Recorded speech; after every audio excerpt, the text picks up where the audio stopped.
Tap, tap, tap, she's lining up a scene. Coffee cup, cat's tail, dancing in the steam. Every little click spins a brand new theme. Mrs. Right, that's right.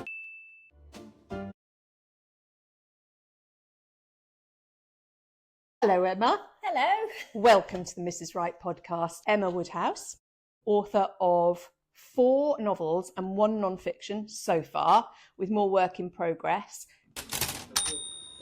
Let's dive straight in. Emma, can I start by asking you to tell me a little bit about the start of your authoring journey? Where did it all begin?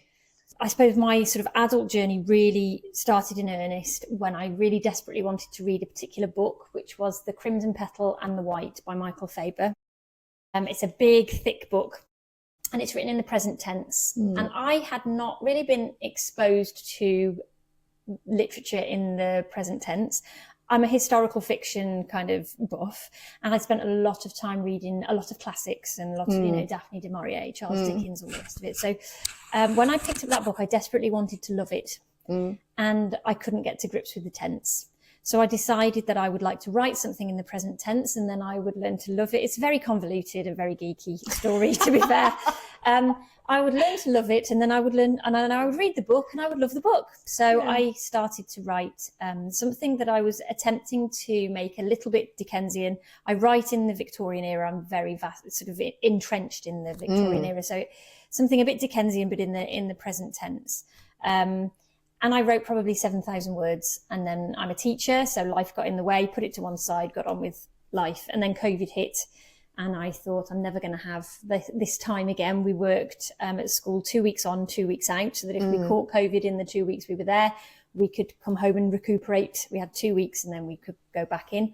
And I thought I'll never have this time again. So I started digging it out and having a look at it, and I didn't expect much of it, but when I did dig it out, and I thought this is actually pretty good, and I completed the novel and sent it to agents, and it was this novel here, The Prendergast Watch. It got me an agent, and that's how I knew that I was onto something, I suppose. Well, yeah, definitely, because for a lot of us, getting an agent is the holy grail. So I'll be interested to learn more about that journey when we come to it later on. So the first book was The Prendergast Watch. Yes. You've mentioned that you love Victorian history. Yeah. And I know, because we've spoken before, that specifically it's working class women in Victorian history that have piqued your interest and been the basis for 4 novels and a piece of non-fiction. Am I right in thinking that you at one point worked at Blist Hill? Yes. Tell me more about that. Blist Hill has been a feature of my life ever since I was sort of born, really. My parents were friends of the Ironbridge Gorge Museum. My parents and my grandparents used to take us in there all the time when we were very little. And same, we have got 2 brothers as well. Yeah. We'd always been there. I was the one that loved it. The boys were sort of, not again. A bit, but I was very much into it, and I desperately wanted to dress up in Victorian costumes and things. And then when I became a teenager, I started volunteering there. Yeah. So I was sort of like a street kid on the streets, playing games, talking to visitors. Then when I became an adult, I started working there. And I ended up working there whilst I did my degree, whilst I did my teacher training. And then I took on the sort of running of the street kids and got the kids in from different schools, and in the holidays and in the weekends, that's what we were doing.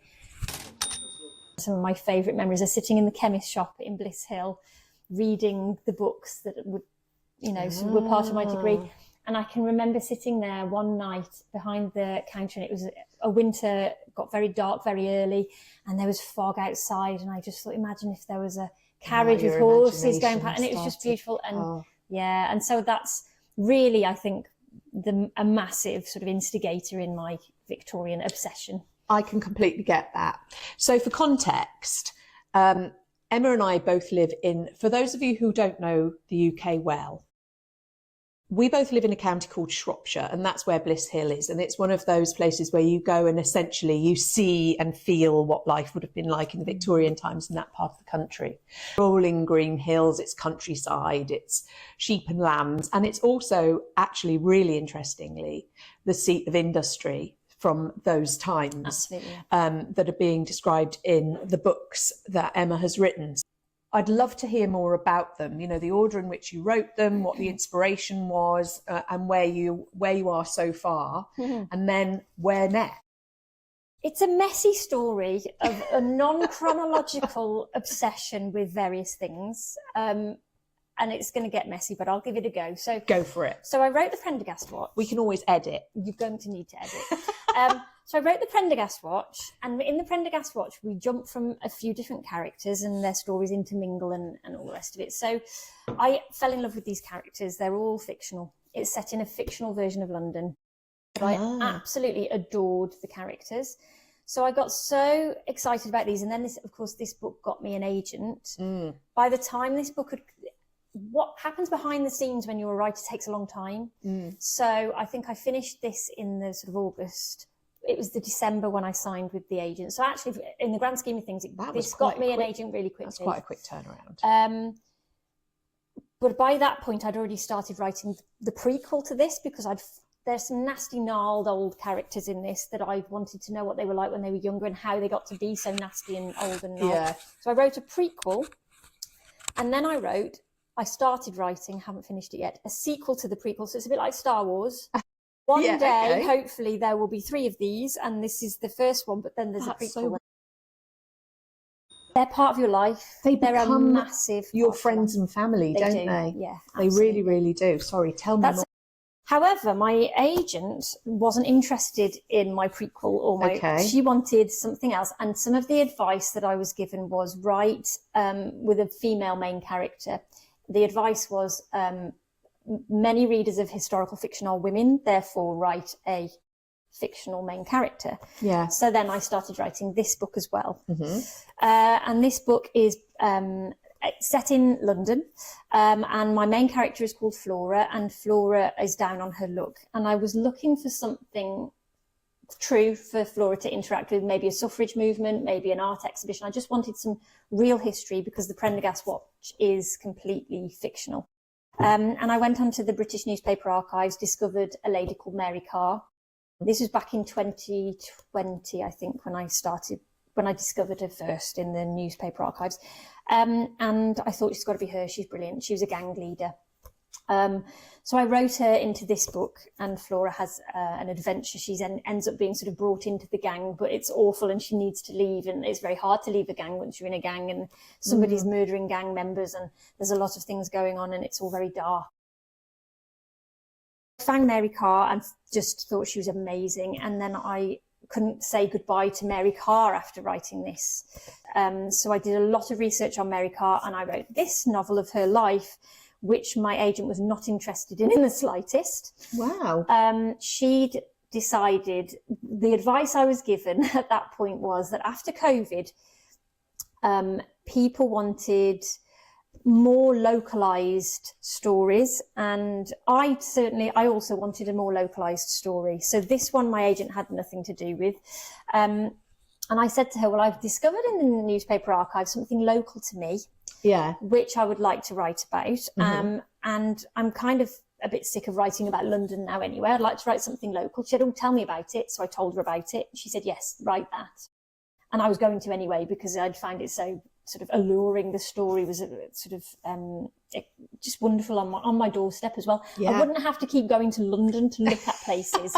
I kept having to go to London and trog around the streets and take photographs of buildings and all the rest of it. So I discovered a lady called Mercy Newton, who was arrested in 1848 in my hometown of Bridgnorth and charged with matricide. So I researched her and wrote this novel.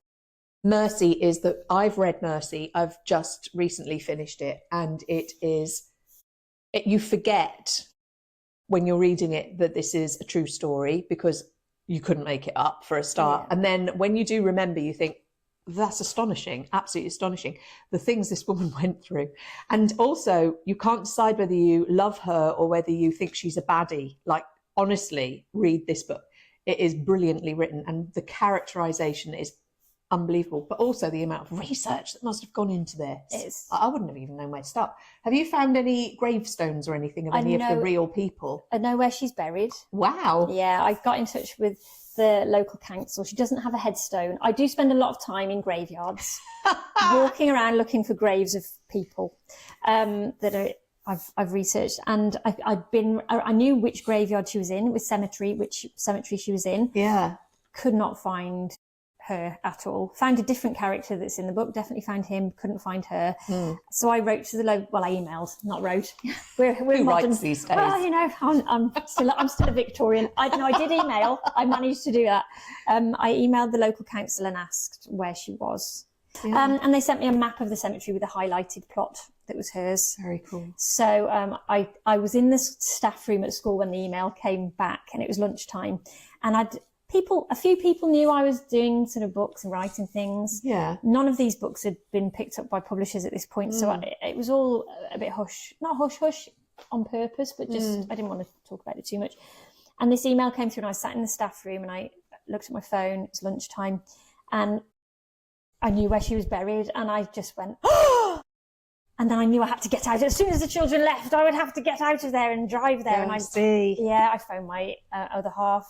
I'm too busy. I've got meetings. Don't you care? Don't you care? It was like the biggest thing of my year. Don't you care? You've got to go and find. Anyway, after school, I drove there on my own and went through the cemetery, counted the plots along, and found that she's got this little cube that you can put flowers in. It's not got a name on or anything, but so she always has flowers there now. That is so lovely.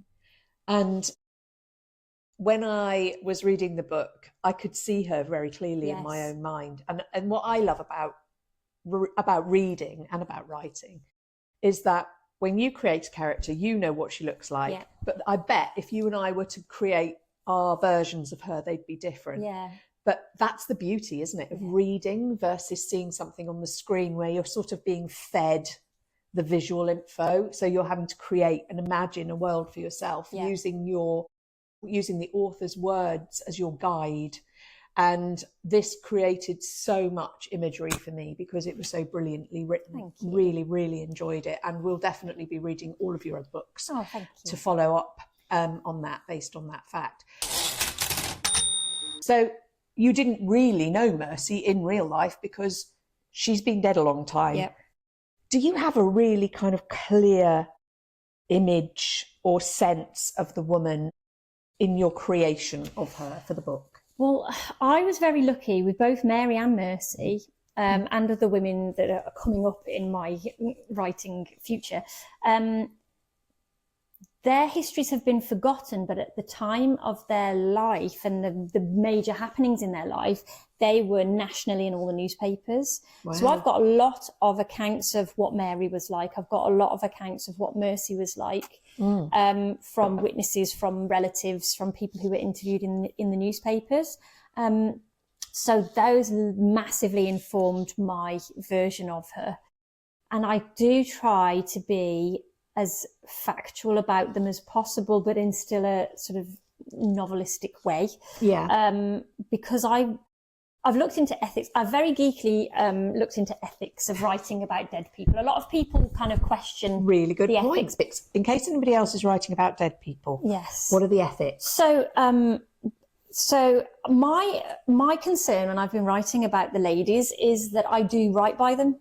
But actually, when you're writing a novel about somebody who is no longer with us, the ethics are more to do with the reader than the person you're writing about. So you can take a person from history and you can do anything with them. And a lot of the ethics is to do with the effect that it's going to have on the reader. If they're a criminal, are they going to want to emulate them? It's that sort of concern. Yeah. Obviously, you've always got will their family sue me if I do this to them? But with both Mercy and Mary, there was no ongoing family members for me to sort of contact that I'm aware of. You've mentioned newspaper, archives. Yeah. What other source, and graveyards? Yes. What other sources of research do you use? Gosh, anything I can find. I go to archives. I've been to archives down in London to look for things about Mary. I've been to Shrewsbury archives. Prison records are massively interesting. And you dig up so many extra stories that you put in the back of your mind. I'll use that later in a different one. So prison archives, birth, marriage, death certificates, census records. And there are often little extra things that you can find. For example, in the Mercy story, there are little notes. There's a note in Shrewsbury archives where there was some sort of a meat club dinner going on in Bridgnorth, and somebody just scrawled on it, this happened in the time that Mercy Newton was in, it's like a little note that somebody's just scrawled on it just so that it can capture that time period that was written then. God. And there's all these sorts of wills, last will and testaments. Those are really informative. Maps from the time. There's just sort of, one of the things I love about the Victorian era is they wrote everything. They wrote so many records and things, and they are just such a joy to leaf through and look through. And are they physical? Do you sit down and look through physical? That must be actually books. really very fun and quite inspiring. Wonderful. Yeah, absolutely. And you find out so much about the historical period looking at why people were arrested. Yeah. And the way that punishment changed and it became less severe, and who it became less severe for and who it didn't. And it, that massive sort of, this really excites me, this sort of geek stuff. This social narrative that you pick up from going and having a look at those records is just wonderful. I just love it. Yeah. Now, tell us a little bit more about Mary. Okay, so Mary, obviously I was obsessed with Mary. She was brilliant. She's been part of my life now for 6 years of research. And I'd written the novel about her. Because like we said, they become part of your life. And I get very attached to my ladies. They're just wonderful. And I knew my novel was done. And I thought, I can't say goodbye to her. I'm not ready to say goodbye to her yet. And one of the things that I do is I make scrapbooks. And I've got this gorgeous scrapbook full of Mercy stuff. And I've got this gorgeous scrapbook full of Mary stuff. And I was looking at my Mary scrapbook and I thought, there's a non-fiction book here. So I drank a glass of wine because that always helps. I call that creative juice. Absolutely. And then I thought, also I'm a very big lightweight when it comes to drinking wine. So after one glass of wine, I think I'm enough. The bee's knees. So what I did was then I emailed a publisher and said, I've got all this research. I've done a novel about her. I'd been accepted to talk at a conference about the ethics of fictionalizing people and talking because of her. And so I said, I've got this is my background. I've got all the research. Would you like me to write a non-fiction book about her? And they came back with very quickly and said yes. But I've also literally what day is it? 2 days ago, I gave another paper at a symposium for Northeastern University London about Mary's history and fact versus fiction and misrepresentation. But I also think that Mary created her own misrepresentations in her lifetime. She gave different names when she was arrested, or she gave different dates. There's a date on her marriage certificate and her prison records, and in newspaper articles, none of them match. So she was quite enigmatic about what she told people anyway. I'm sure she was. I suppose that would go with her entire her world. So not only is this a more factual view, but it's also very beautiful. And this is a hardcover, and it's a very lovely thing. We're all really bookish, so you will appreciate the look and the feel of this as much as you will enjoy what's held within, as it were. You mentioned a symposium, and one of the things that I learned about you when we first chatted was that this world of writing has taken you on a journey you never would have imagined. Tell us more about that.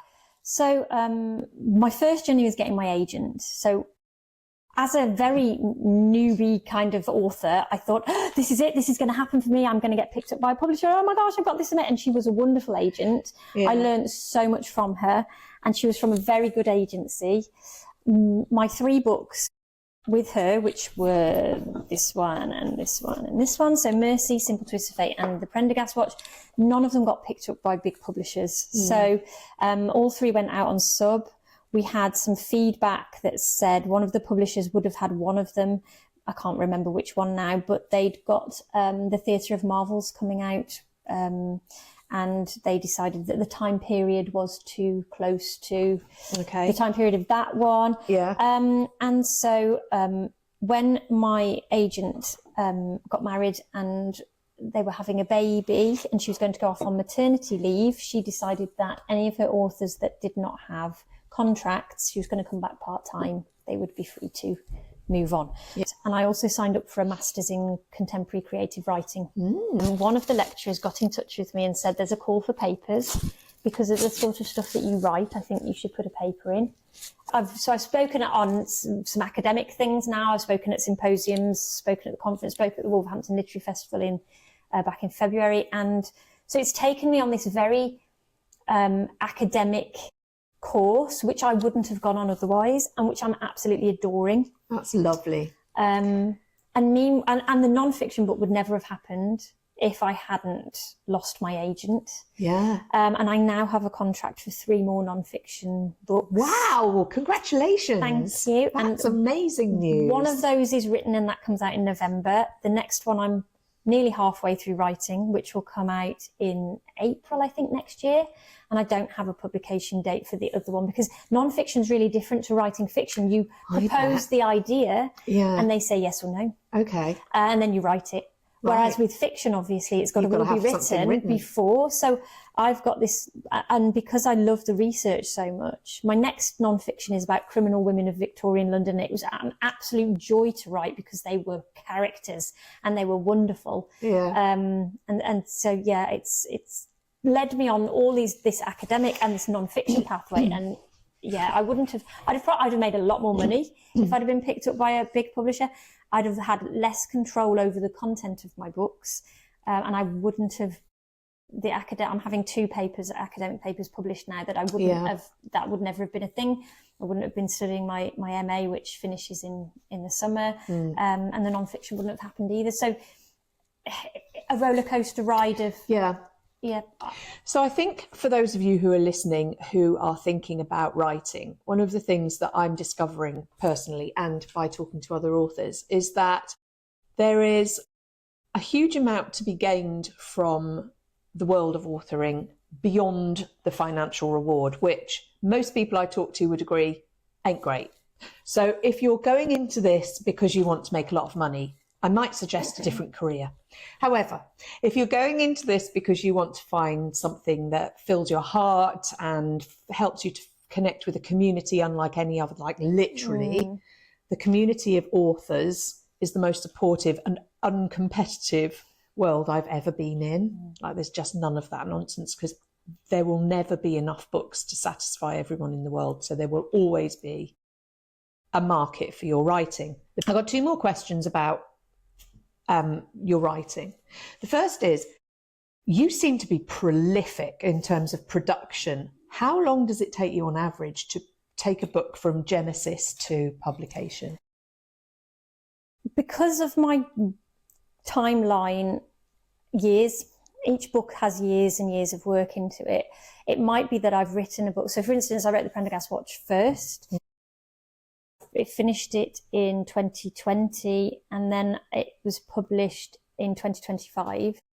During that time, I had picked it up, put it back down again, ripped it apart, edited it like no other. One of the things that if I hadn't had my agent, I wouldn't have been as good at editing as I am now. She taught me to be quite ruthless. She taught me to be very focused on the storyline and story arcs, and I'm a very different writer to the person I was when I started. And so they all have a lot of it. Although I seem prolific, I have had a lot of books published in the last 12 months because I've been sat on them for 6 years. But you've been working on them for a long time. I think it's really important that we know that because otherwise we might all start to feel a little bit like underachievers, because it took me 3 years to go from writing the first word to actually publishing my book. And I thought that was not good. I thought that's too long. That's normal. And then I had a look at Jilly Cooper is my hero. And I had a look at the timeline of her publications and they were staggered at 2 to 3 year intervals. So I think it's really common. So don't give yourself a hard time if you're not pushing them out every 6 months. You're not a sheep. So plotting and pantsing, tell us about that. I'm one of life's pantsters in reality. I'm an absolute pantster. I swing through life hoping everything will be okay. And that's how I started out as a writer. And it is still how I am as a writer, really. And that pantstering really allows me to get really absorbed in writing one book, and then by the weekend I think, I need a rest from that, but I'll go and have a look at this book now and see how and so I do sometimes work on multiple. Yeah, I do. I'm so happy to hear that I'm not the only one that does that, because when the muse hits you, it doesn't always hit you for the book you're working on as as your main piece of work, does it? No. Well, that's reassuring. Yeah. So I am a pantser in that respect, but when it comes to historical fiction and the research that I've done, you've got a chronology. You've got what happened. I don't start writing until I've done a shed load of research, and then I know my chronology. But I like to still splice it up and have different perspectives and set it out in almost like a murder thriller kind of way, so that people can find out stuff a little bit later on, or so that clues come up and I things. like the way you did that in Mercy. Like it was constantly that, I need to know what's going to happen next kind of feeling. And you very cleverly led me on that sort of like little teasers, and then I'd be like, I need to know what's going to happen. And that's my favourite kind of reading, because you don't give up all the goods in the beginning. That ain't entertaining. No. So I really loved it. And right up to the last chapter, I was still guessing. I was still scratching my head. So it's really, really good. After doing so much research about those ladies, because there was so much out there that I could find, I felt that I kind of knew how they would react almost. Yeah. But it was still very important to me for them to have a very distinct personality, because both of these women were working class women to begin with. And neither of them would toe the line. Neither of them would do what society expected a working class woman to do. And that's what I love. My family we were miners, we were sort of poor, and we were sort of striving to keep our heads above water. But I like the rebellious nature of a working class Victorian woman who stuck it to the man, did something a bit naughty. It's always going to have to be a bit naughty in order to try to better your life if you're a working class Victorian woman. It often involves criminality.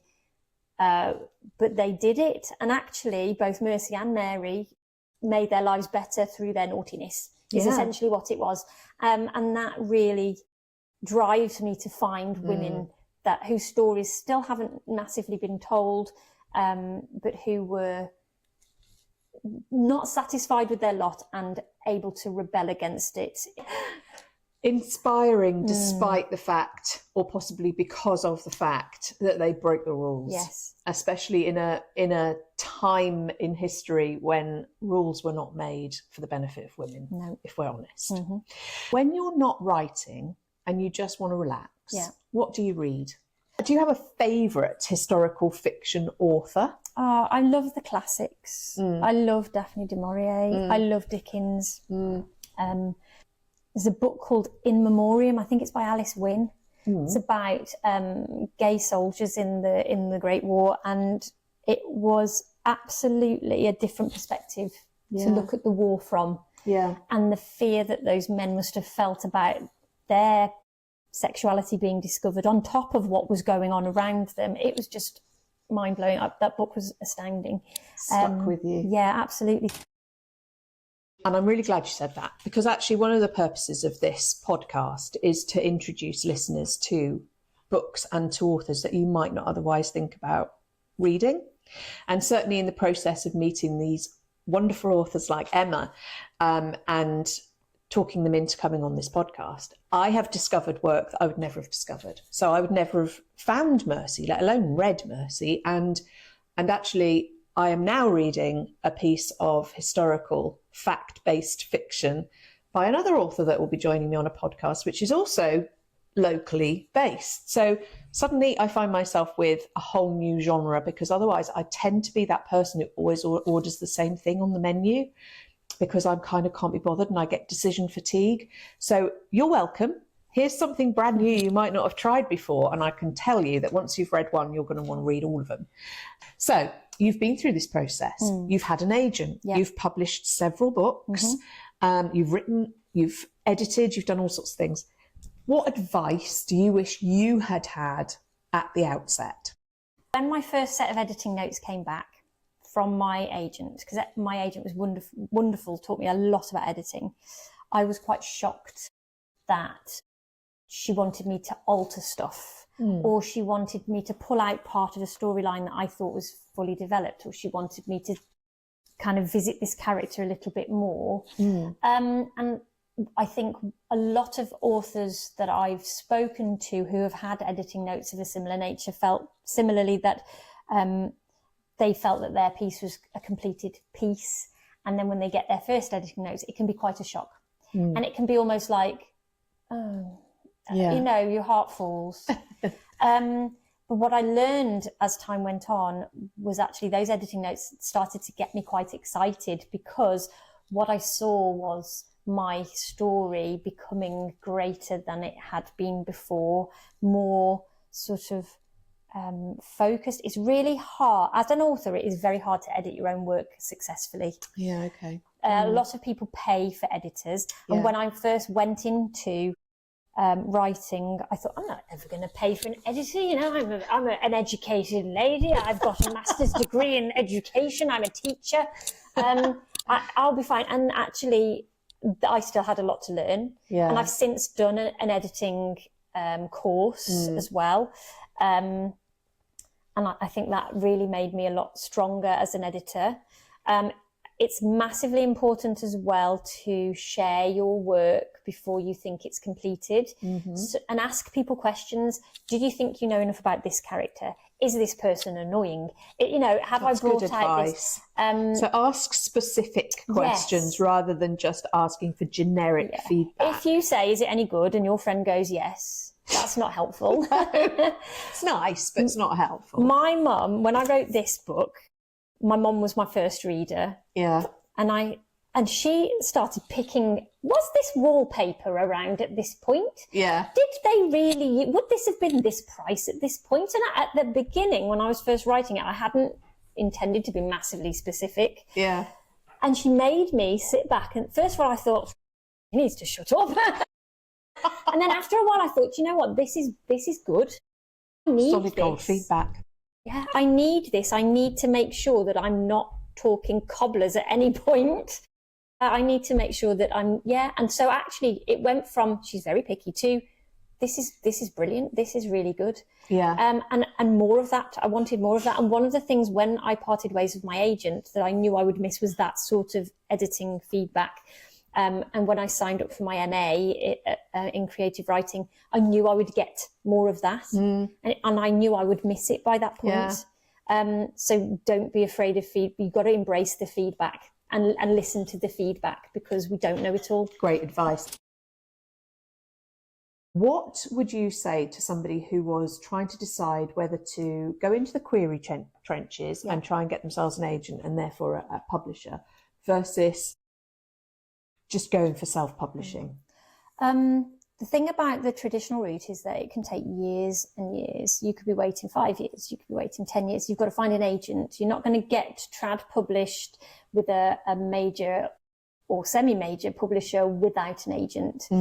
That's hard.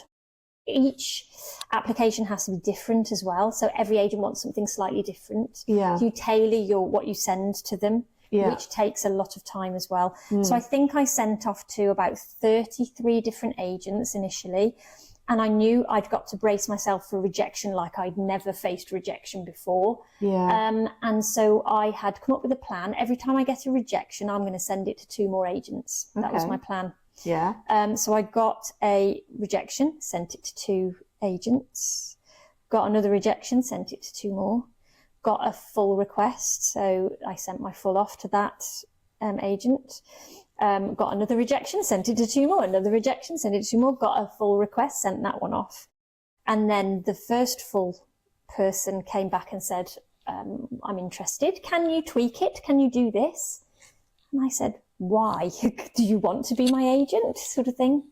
And it took me 2 tweaks before she agreed to be my agent, and then she became my agent. And then that's only the start of the process. And I was very lucky to get an agent so quickly. Lots of people try for years and years and years. And once that happens, then you've got the whole process of your agent might want to work on the book with you, depending on the agent. I think, you know, they know how to sell a book. So if they want it tweaked, they're going to ask you to tweak it. That can be around a year, maybe, of toing and froing. They're very busy as well. You know, they can't get onto it as soon as you send it back. I was very excited every time I got an edit. I'd do it and get my line edit, sort of send it back. Oh, thank you, Emma. I can't look at this for another 6 weeks because I've got such and such going on. And, you know, so it's a long process. It's huge, long. And I know people who have been published by large publishers who have been virtually in tears because they've said, it's not my story anymore. My publishers are small. My non-fiction is by indie publisher Pen and Sword Books. I love them.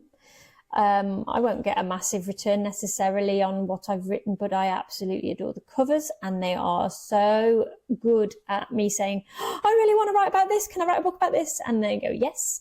And I love them. Yeah. I think I would have been heartbroken if my books had gone to a big publisher and they made me alter them beyond recognition. Particularly about my ladies, because I want their stories told. Yeah. I don't want them to be massively fictional. I want the factual element within those novels. And then different publishers will do different amounts to help publicise your work as well. Yeah. So some of them you're published, you're on your own, that's it. Others of them will put adverts in different places. There's been an advert for Mercy, I think, in History Today. Wow. You know, they've found me sort of interviews to do and sort of put me forward for events and things. So it depends on who you end up with. Obviously, if you're self-publishing, you've got to put a lot of effort in yourself. However, I know people who have been published by major publishers and they're putting in all the footwork themselves. Yeah. No matter who you're published by or how you're published, if you've got a good marketing strategy, if you're willing to put the footwork in yourself, if you're willing to get out and talk to people, you're willing to get in touch with local libraries, you're willing to get in touch with local book groups, or you're willing to put yourself out there, you're going to have a much more positive experience. You can't expect to be published and it's out there and that's it, and it's going to make you money. It doesn't happen like that. Like you said before, it's got to be a passion project. Yeah. Why do we do it? I know why I do it. Why do you do it? Because I can't help it. It's like an addiction for me, and especially since the research became part of it.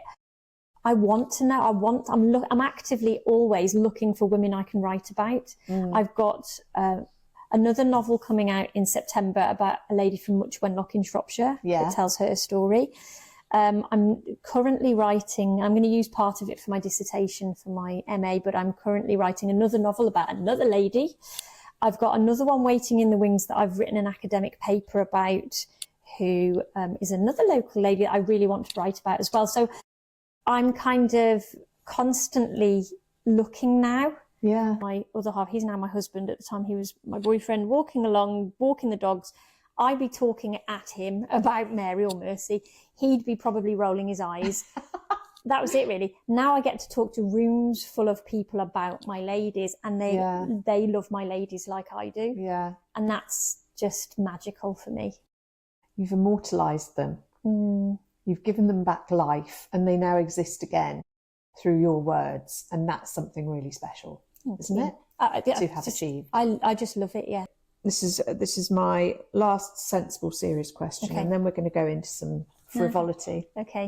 What does success as a writer look like to you now, and has that changed? Yeah, it's changed massively. I mean, when I first went into it, success as a writer was you get an agent, you get picked up by a big publisher, you get an advance, and then you're going to be in a bestseller list or whatever, Yeah.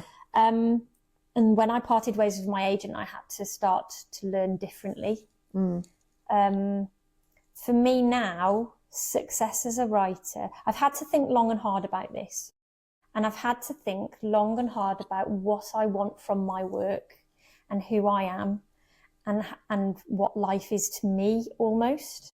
And of course, I would still love that dream. I'd love to find an agent, get published by a big publisher. We all would, I'm sure. Yeah, absolutely. I don't think any one of us would turn that down if it came our way. However, the fact that I'm having academic papers published about my ladies, that just, I never expected that to happen, and that's become my life now. The fact that I get to stand up and talk to people about my ladies, and I spoke at the Wolverhampton Literary Festival about literature. It wasn't about my work, that was about Victorian serial killers in literature.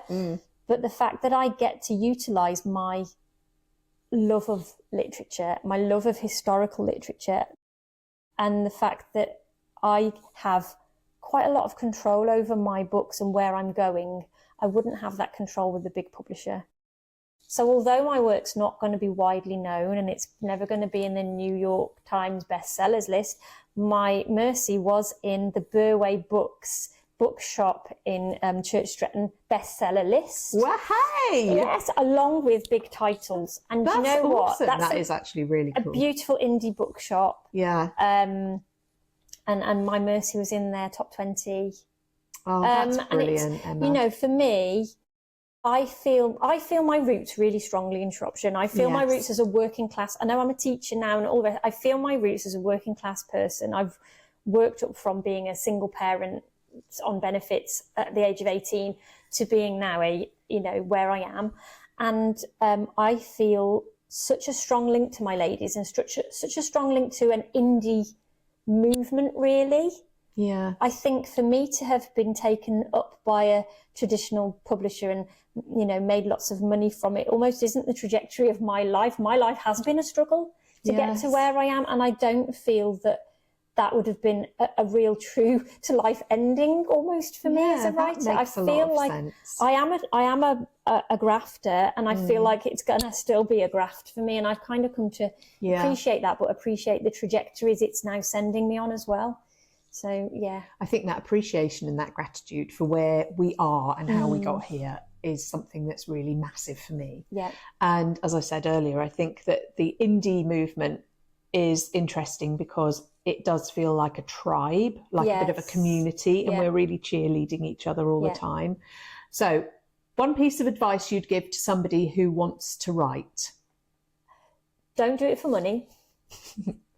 That's it. Don't do it for money. Do it for love. Don't do it for money. Don't do it for money. Do it for love. Yes. So if you've got a story in you that you want to write, just write it. And then the rest of it will sort itself out later. And if you keep connecting with things like this and with other authors through the magic, social media has its failings, but one of the things that it's done for me is given me access to lovely people like Emma and all of the other authors that I've been meeting who've been hugely supportive and encouraging. And I think the other thing that's interesting is I learn something from every single author I speak to. Yeah. I learn something new that can help me on my journey to authorship. So all that remains is for us to do my 10 in 10. Okay. Are you ready? Is this like, do you remember Timmy Mallet? If you took too long, you got a smack on the head with a, do you remember that? I'm not going to smack her on the head. But let's go. All right. So, Emma, thinking of yourself as a reader, not as a writer, sweet or spicy? Probably spicy. Fact or fiction? Tricky one. I like fiction to have a lot of fact in it, so I'm going to say fact, but I also mean fiction. Let's go with fact. I'm going, that's okay. It's so hard. I'm letting her have that. This is hard. Cliffhanger or happy ending? Cliffhanger. Short or long chapters? I don't care as long as they're good. Don't care. Don't care. Don't know. Answer. I get hit with Timmy Mallet's hammer at this point. E-book or physical book? Physical. Series or standalone? Standalone. Dog-eared or pristine? Dog-eared. Bedtime or anytime? Anytime. One at a time or multiple choice? One at a time now because I'm too busy, but usually before I became very busy, multiple choice. And the last one, bookmark or fold the corner? Fold the corner? Special. I'm sorry. There will be authors all over the land going, what? And readers, Thank you so much, Emma. It's been an absolute privilege and a pleasure. Thank you for joining me here in my kitchen in Shropshire. So nice to be able to do this in person.